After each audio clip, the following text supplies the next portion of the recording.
Lagos is a city that never sleeps. The streets are always alive with noise, movement, and the aroma of different meals cooking from roadside kitchens. Among the crowded streets and busy markets, stories are born every day.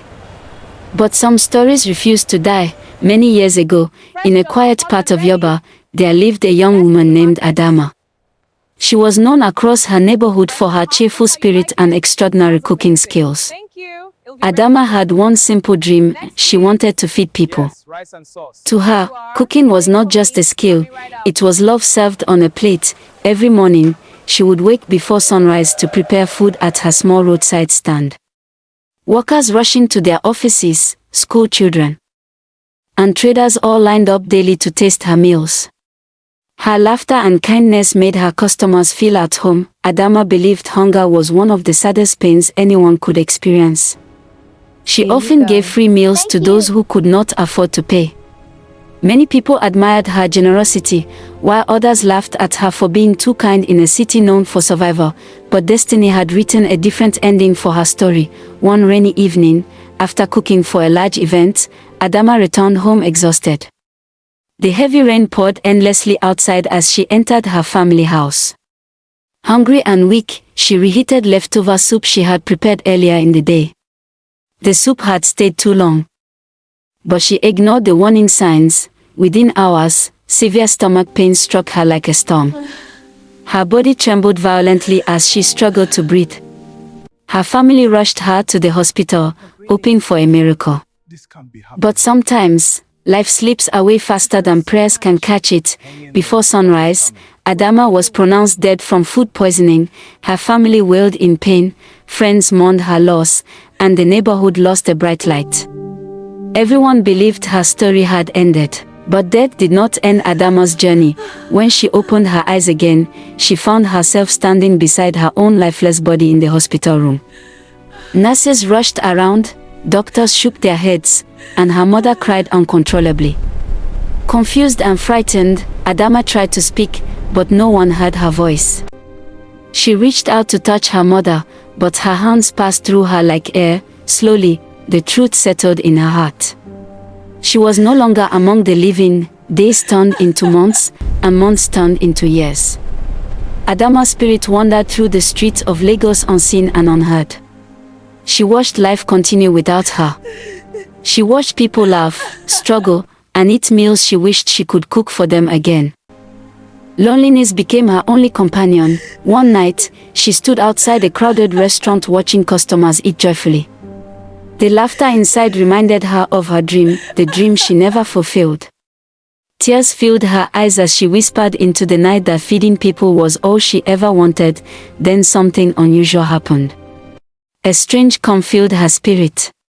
It was as if her unfinished dream refused to let her soul rest. Not long after, traders in Suralere woke one morning to discover a small restaurant standing where there had been empty land the previous night. This place looks good. No one knew who built it or when it appeared. The signboard hanging above the door read boldly, "Mama Adamma Kitchen, taste that feels like home." Inside the restaurant stood Adamma. Looking alive once again, her beauty and warm smile remained unchanged, but her eyes carried a quiet sadness that no one could explain. Here you are. Enjoy your Customers meal. who visited the restaurant quickly became addicted to her meals. Her food tasted extraordinary, almost magical, as if it carried emotions within every bite. The business flourished rapidly. This place looks good. People traveled from different parts of Lagos just to eat at Mama Adamma Kitchen. However, customers began noticing strange things about her restaurant. Adamma never allowed anyone into her kitchen. She worked alone, yet somehow prepared meals faster than multiple chefs combined. She only opened her restaurant from morning until sunset, never allowing the business to continue into the night. Whenever customers asked how she managed the business alone, she would smile gently and say that love cooks faster than hands. Despite the mystery surrounding her, her kindness continued to attract people. One afternoon, Adamma noticed a young street boy sitting beside her restaurant, staring hungrily at customers eating inside. His clothes were dirty, and his face carried the exhaustion of survival. Without hesitation, Adamma walked toward him and served him a full plate of food. The boy asked her why she was kind to someone like him.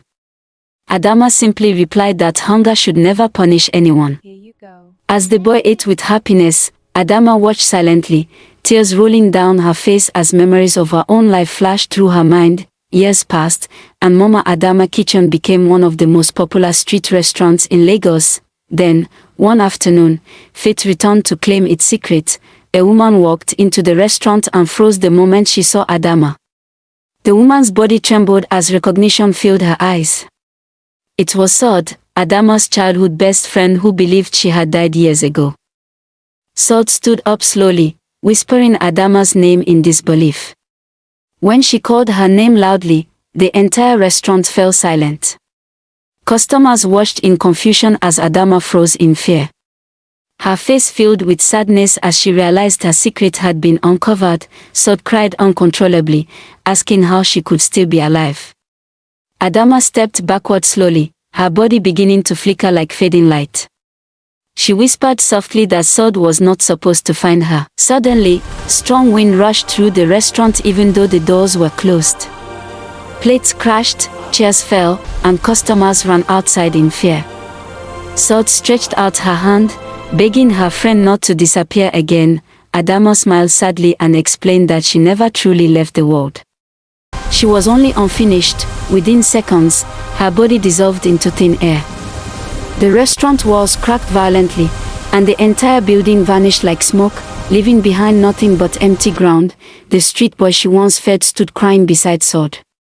As they stared at the empty land in shock, they noticed a single warm plate of food placed gently on the ground. Beside it appeared a handwritten message that slowly faded away. The message read that kindness is the only thing death cannot erase. Months later, Sod opened a charity food center in Suralere named Adamma Free Kitchen. The center provided free meals to homeless people every day. The street boy Adamma once helped became one of the volunteers, dedicating his life to feeding others. Every evening at sunset, workers at the food center often reported smelling the sweet aroma of Adamma's special stew floating gently through the air. Some even claimed they felt a peaceful presence watching over them. Many believed that Adamma's soul had finally found rest. Not through death, but through the continuation of her kindness, and in the noisy city of Lagos, where survival often overshadows compassion, the legend of Mama Adamma Kitchen remains a reminder that good deeds never truly disappear. Even when the doer is gone.